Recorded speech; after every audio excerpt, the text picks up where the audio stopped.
Riskējot kļūt ārkārtīgi nepopulāras, es apgalvošu, ka tuvākā vai tālākā nākotnē arī kravas automašīnas nevarēs braukt ar dīzeļdegvielu vien, būs jāmeklē alternatīvi risinājumi. Un te rodas jautājums, kādi tie varētu būt, kā panākt, lai vilks būtu paēdis kaza dzīvi un zāle joprojām zaļu, un arī krava nogādāta vietā un laikā. Iespējams, ka atbildes mēs atradīsim konferencē transporta nozares nākotne un attīstība. Scania un Virši kopīgi rīkotās konferences viena no karstajām tēmām – transporta enerģijas likumprojekts. Ministrija ir sadzirdējusi arī transporta nozares aicinājumu strādāt pie smagā transporta zaļināšanas programmas. Un šīs nedēļas sākumā mēs esam iesnieguši savu vīziju Eiropas Investīciju bankā, lai izmantotu modernizācijas fonda līdzekļus. Negaidot vīzijas īstenošanos, degvielas tirgotāji jau strādā pie enerģijas avotu dažādošanas. Vieglajā segmentā mums elektrouzlādes jau 20 stacijās ar jaudu 160 kW, kas ir pietiekami jaudīga, ne visas mašīnas tos vajag paņemt. Bet, ja runājam, kā tu vaicāji par smago segmentu, tad esam principā vienīgie pašlaik Latvijā, kas piedāvā saspiestās dabasgāzes uzpildes iespējas jau 9 stacijās. Un prieks redzēt, ka gan atkritumu pārstrādes uzņēmumi, gan loģistikas uzņēmumi, gan autobusu parki arvien vairāk novērtē šo produktu un redzam labu izaugsmu. Mēs nevaram zaļināt šobrīd smago transporta līdzekļus, tāpēc, ka tirgu nav pieejama normāla tehnoloģija. Kā rāda Scania piemērs, tehnoloģija gan ir pieejama. Jautājums, cik tā izmaksā? Mēs varam piedāvāt gan ar biogāzi darbināmas automašīnas, gan ar dabas gāzi darbināmas automašīnas, tāpat arī ar sašķidrinātu gāzi darbināmas mēs varam piegādāt un elektroauto varam piedāvāt.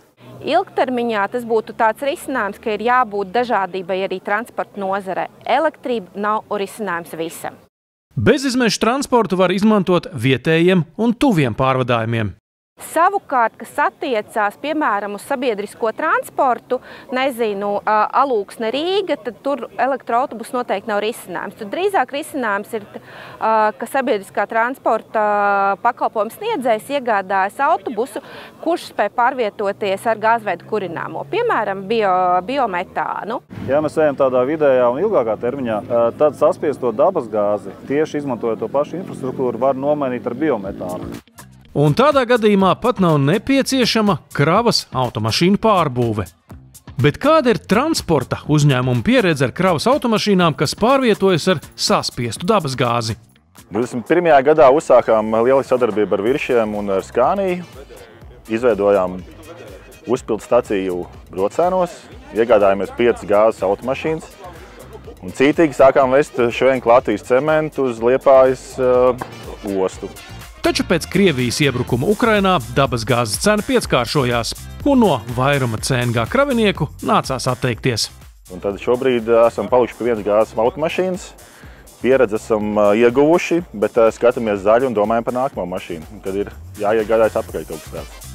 Uzņēmuma Vikotrans rīcībā ir krietns CNG transporta līdzekļu parks. Par spīti lielākām izmaksām pieredze ir pozitīva. Iegādas cena ir lielākā. Apkopes intervāli ir mazākie, līdz ar to uz apkopu mēs tērējam bišķiņ vairāk. Interese par zemāku izmešu kravas transportu no uzņēmuma klientu puses esot liela. Tomēr pārēj uz CNG vēl gadās pa kādam kavēklim.